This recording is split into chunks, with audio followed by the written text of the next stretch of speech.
కందుకూరు నియోజకవర్గంలో 8,000 ఎకరాల రైతుల భూమిని 8,000 ఎకరాల రైతుల భూమిని సాగు తప్పితే, భూమిని నమ్ముకోవడం తప్పితే, మట్టి పిసుక్కుని బతకటం తప్పితే మరొక మార్గం, బతకటానికి మరొక మార్గం తెలియనటువంటి రైతాంగానికి చెందినటువంటి 8,000 ఎకరాల భూమిని అక్రమంగా, అప్పనంగా, బలవంతంగా మీ ప్రభుత్వ పాదాల కింద రైతుల జీవితాలు నలుగుతుంటే ఎల్లదా అక్కడికి?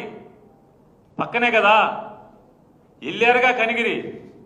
కనిగిరిలో మాత్రమే 4 దశాబ్దాల ముందు బతుకుతారా? కందుకూరులో మీరు పుట్టరా? కందుకూరులో మీరు పెరగరా? ఒంగోలులో పుట్టానన్నారు కదా, ఒంగోలు ప్రజలు అల్లాడుతున్నారు కదా.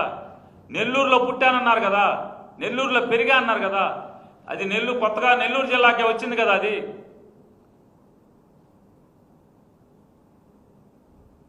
సోలార్ పేరుతో నలిగిపోతున్నటువంటి రైతుల జీవితాలని హక్కును చేర్చుకోరా?